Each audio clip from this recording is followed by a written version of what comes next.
یہ قوم سمود وادی حجاز اور شام کے درمیان وادی قرآن بستی تھی. وہاں پر یہ قوم رہتی تھی جہاں سیدنا صالح علیہ السلام کو بھیجا گیا. 9 ہجری میں سیدنا رسول اللہ صلی اللہ علیہ وآلہ وسلم تبوک جاتے ہوئے اس مقام سے گزرتے ہیں اور آقا علیہ السلام اپنے صحابہ سے یہ فرماتے ہیں کہ یہاں سے روتے ہوئے اور جلدی سے گزر جاؤ. کیوں؟ یہاں پر قوم سمود جو غالباً قوم عاد کے بعد آئی ہے اس پر اللہ کا عذاب آیا تھا. یہاں پر اللہ کا عذاب آیا ہے، اس لیے یہاں سے جلدی گزر جاؤ، یہاں پر ٹھہرنا نہیں ہے. تو سیدنا رسول اللہ صلی اللہ علیہ وآلہ وسلم کے ارشاد فرمانے پر صحابہ کرام رضوان اللہ تعالی علیہم اجمعین وہاں سے جلدی سے گزرے. یہ روایت صحیح البخاری کے اندر اور صحیح مسلم کے اندر آتی ہے. اور یہ قوم کیسی قوم تھی؟ ایسی قوم کہ اللہ رب العالمین نے ان کو قلب بھی بہت بڑے بڑے دیے ہوئے تھے اور سخت جان قوم تھی. یہ اپنے گھروں کو پہاڑوں کو تراش کر بنا لیا کرتے تھے اور اپنے ہی ہاتھوں سے تراشا کرتے تھے. جس وقت کوئی اوزار کا کہیں بھی ثبوت بھی نہیں تھا، اوزار کہیں ملتا ہی نہیں تھا، اس وقت کی بات ہے. وَإِلَىٰ ثَمُودَ أَخَاهُمْ صَالِحًا، صالح علیہ السلام کو قوم سمود کی طرف اللہ رب العالمین بھیجتے ہیں. یا قوم اعبدوا اللہ ما لکم من الہ غیرہ، وہی سیدنا نوح علیہ السلام والی بات، وہی سیدنا ہود علیہ السلام والی دعوت کہ اب سیدنا صالح علیہ السلام کی وہی دعوت دے رہے ہیں. یا قوم اعبدوا اللہ ما لکم من الہ غیرہ، حتیٰ کہ رسول اللہ صلی اللہ علیہ وآلہ وسلم تک جتنے بھی پیغمبر آئے ہر پیغمبر نے یہی دعوت دی کہ عبادت کرنی ہے تو صرف اور صرف اللہ کی کرنی ہے، اللہ کے علاوہ کسی اور کی عبادت کرنی ہی نہیں. کیوں؟ اس کے علاوہ عبادت کسی اور کے لائق ہی نہیں. اور پھر سیدنا صالح علیہ السلام اپنی قوم سے مخاطب ہو کر یہ فرماتے ہیں قَدْ جَاءَتْكُمْ بَيِّنَةٌ مِّن رَبِّكُمْ، تمہارے رب کی طرف سے واضح دلیل آ گئی ہے. جس نشانی کا تم نے تذکرہ کیا وہ نشانی بھی مال کے کائنات نے سامنے لا کر کھڑی کر دی. انہوں نے یہ مطالبہ کیا کہ ایک گھاپن اونٹنی آئے اور وہ پہاڑوں کے درمیان میں سے نکلے. اللہ رب العالمین نے سیدنا صالح علیہ السلام کے اللہ سے التجا کرنے پر یہ معجزہ عطا کیا کہ سیدنا صالح علیہ السلام کو وہ اونٹنی عطا کر دی اور وہ پہاڑوں کے درمیان میں سے نکلی. یہ اللہ رب العالمین کی طرف سے معجزہ تھا. پھر اللہ رب العالمین نے یہ ارشاد فرمایا ھذہ ناقۃ اللہ لکم آیہ، یہ اللہ کی اونٹنی ہے اور یہ تمہارے لیے نشانی ہے، جس نشانی کو تم طلب کرتے تھے، جس نشانی کے متعلق تم نے کہا تھا. اور پھر اس کے بعد مالک کائنات نے یہ حکم دے دیا. سیدنا صالح علیہ السلام اپنی قوم سے کہتے ہیں فَذَرُوهَا تَأْكُلْ فِي أَرْضِ اللَّهِ، یہ اللہ کی زمین ہے، اس کو اللہ کی زمین میں چھوڑ دو. وَلَا تَمَسُّوهَا بِسُوءٍ، اس کو برائی کے ساتھ ہاتھ نہ لگانا، وگرنہ کیا ہوگا؟ اللہ کا عذاب آ جائے گا. فَيَأْخُذَكُمْ عَذَابٌ أَلِيمٌ. اور پھر ہوا کہ ایسے مفسرین اس کے متعلق لکھتے ہیں کہ یہ اونٹنی ایک دن پانی پیا کرتی اور ایک دن نہ پیا کرتی. وہ جتنا بڑا گھاٹ تھا وہ سارے کے سارے گھاٹ کا پانی پی جاتی اور دوسرے دن باقی جتنی قوم تھی وہ پانی پیا کرتی.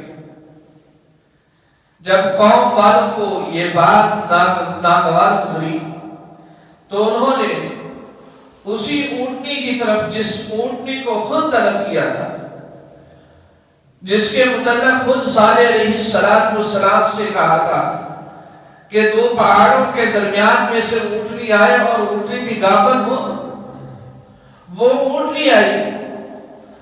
حالانکہ سیدنا صالح علیہ السلام نے اپنی قوم سے یہ کہا تھا فَذَرُوهُ، اس کو چھوڑ دو، تَأْكُلْ فِي أَرْضِ اللَّهِ، کہ یہ اللہ کی زمین میں کھائے، اللہ کی زمین میں پیے، جو کچھ کرتی ہے کرے، آپ نے اس کو نہیں چھیڑا. اگر اس کو برائی کے ساتھ اس کو چھیڑا یعنی کہ اس کو کوئی تکلیف پہنچائی تو پھر اللہ کی طرف سے عذاب آ جائے. انہوں نے کیا کیا؟ انہوں نے اس اونٹنی کی ٹانگوں کو کاٹ دیا. جب ٹانگوں کو کاٹا تو مالک کائنات کی طرف سے عذاب آ گیا. تو سیدنا صالح علیہ السلام کے روکنے پر انہوں نے ایسا کام کیا جس کی وجہ سے ان پر عذاب آیا. اور رسول اللہ صلی اللہ علیہ وآلہ وسلم وہاں سے گزرتے ہیں تو آقا علیہ السلام فرماتے ہیں کہ یہاں سے جلدی سے گزر جاؤ. یہ ہمارے قریب ایک علاقہ ہے ہڑپا، اس جگہ پر اللہ کا عذاب آیا ہے. ہمارے یہاں سے لوگ وہاں پر دیکھنے جاتے ہیں عجائب گھر کی چیزیں، حالانکہ رسول اللہ صلی اللہ علیہ وآلہ وسلم نے اس جگہ سے جلدی سے گزرنے کو کہا ہے اور یہاں سے لوگ خود اس جگہ کو دیکھنے کے لیے جاتے ہیں. ہاں اس نیت سے جایا جائے کہ وہاں سے کوئی نصیحت حاصل کرنی ہو پھر تو ٹھیک ہے، مگر نہ ایسے وزٹ کرنے کے لیے جایا جائے تو اس سے رسول اللہ صلی اللہ علیہ وآلہ وسلم نے منع کیا. آقا علیہ السلام گزرتے ہیں تو منع کیا. ایک مرتبہ ایسے ہی ہوا کہ ایک جگہ پر اللہ کا عذاب آیا تھا اور وہاں پر صحابہ اکرام رضوان اللہ تعالی علیہم اجمعین کا پڑاؤ ہوا اور رسول اللہ صلی اللہ علیہ وآلہ وسلم کا پڑاؤ ہوا. وہاں سے انہوں نے اپنے مٹکوں کو پانی کے ساتھ بھر لیا اور آٹا بھی گوندھ لیا تھا. جب رسول اللہ صلی اللہ علیہ وآلہ وسلم کو بتلایا گیا کہ یہاں پر اللہ کا عذاب آیا تھا تو رسول اللہ صلی اللہ علیہ وآلہ وسلم نے فرمایا کہ اپنے مٹکوں کو انڈیل دو اور یہاں سے جلدی کرو، جو آٹا گوندا ہے وہ بھی گرا دو. یہ پانی بھی نہیں استعمال کرنا، یہاں کی کوئی چیز استعمال نہیں کرنی. کیوں؟ اور یہاں پر اللہ کا عذاب آیا تھا. یہ رسول اللہ صلی اللہ علیہ وآلہ وسلم کی تاکید ہے اور یہاں پر وزٹ کے لیے وہاں پر جایا جاتا ہے. اور پھر اس کے بعد سیدنا صالح علیہ السلام اپنی قوم سے مخاطب ہوتے ہیں وَاذْكُرُوا إِذْ جَعَلَكُمْ خُلَفَاءَ مِنْ بَعْدِ عَادٍ وَبَوَّأَكُمْ فِي الْأَرْضِ. اس مالک نے اتنی بڑی تجھ پر نعمت کی ہے کہ مالک نے قوم عاد کے بعد تمہیں ایک دوسرے کا جانشین بنا دیا، ایک دوسرے کا خلیفہ بنا دیا، ایک دوسرے پر حاکم بنا دیا، فضیلت دے دی. اور پھر اس کے بعد مالک کائنات ارشاد فرماتے وَبَوَّأَكُمْ فِي الْأَرْضِ، اور تمہیں زمین کے اندر ایسا ٹھکانہ دیا تَتَّخِذُونَ مِن شُرُورِهَا قُصُورًا کہ جو مٹی ہے اس کو نرم کر دیا، اس مٹی کے ساتھ تم قصورا محل بناتے ہو، محلہ تیار کرتے ہو. وَتَنْحِتُونَ الْجِبَالَ بُيُوتًا، اور پہاڑوں سے گھروں کو تراشتے ہو. یہ کس نے طاقت دی ہے؟ اسی مالک کائنات نے دی ہے. فَاذْكُرُوا آلَاءَ اللَّهِ، تم اللہ کی نعمتوں کو یاد کرو کہ جو مالک کائنات نے تم پر کی ہے. رب العالمین نے تمہیں پہلے تو زمین میں رہنے کے لیے جگہ دی، پھر اس کے بعد اللہ نے اس زمین کو تمہارے لیے نرم کر دیا، اس زمین کے اندر تم محلات بناتے ہو. پھر مالک کائنات نے ان پہاڑوں کو بھی نرم کر دیا جن پہاڑوں کو تم خود اپنے ہاتھوں سے تراش کر گھر بناتے ہو، محلات بناتے ہو. فَاذْكُرُوا آلَاءَ اللَّهِ، اور پھر تم نے اللہ سے یہ التجا کی، وقت کے پیغمبر سے یہ کہا کہ دو پہاڑوں کے درمیان میں سے اونٹنی آئے، وہ اونٹنی بھی بھی آ گئی، فاذکروا علی اللہ، اللہ کی نعمتوں کو یاد کرو کہ جو اللہ رب العالمین نے تم پر کی ہے، ولا تعثوا فی الارض مفسدین، اور زمین میں فسادی بن کر مت پھرو، زمین کے اندر فساد نہ پھیلاؤ، جھگڑا نہ کرو، اور اللہ کی آیات کو نہ جھٹلاؤ۔ اللہ کی آیات کو جھٹلایا، سیدنا صالح علیہ السلام کو جو موعظہ دیا گیا، اس موعظے کے ساتھ انہوں نے برائی کے ساتھ پیش آئے تو اللہ رب العالمین نے ان پر عذاب بھیج دیا۔ مالک کائنات کی جب نافرمانی کی جائے تو رب العالمین قوموں پر عذاب بھیج دیتے ہیں۔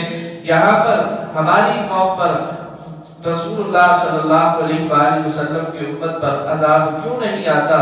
کہ آقا علیہ السلام نے اللہ سے بار بار التجا کی تھی کہ مالک میری امت پر عذاب نازل نہ کرنا، میری امت کو عذاب میں نہ دھکیلنا، اس لیے عذاب نہیں آتا۔ رسول اللہ صلی اللہ علیہ وآلہ وسلم کی دعاؤں کا صلہ ہے، اگر آقا علیہ السلام دعا نہ کرتے تو ہمارے اندر وہ سارے کام ہیں جو پچھلی گزشتہ تمام امتوں میں پائے جاتے تھے، وہ سارے کے سارے کام رسول اللہ صلی اللہ علیہ وآلہ وسلم کی امت کے اندر پائے جاتے ہیں۔ اللہ رب العالمین سے دعا ہے کہ مالک کائنات ہمیں پچھلی قوموں کے واقعات کو اور وقت کے ان کے پیغمبروں کی باتوں کو پڑھ کے اللہ رب العالمین ہمیں عمل کرنے کی توفیق عطا فرمائے، سمجھنے کی توفیق عطا فرمائے۔ وآخر دعوانا الحمدللہ۔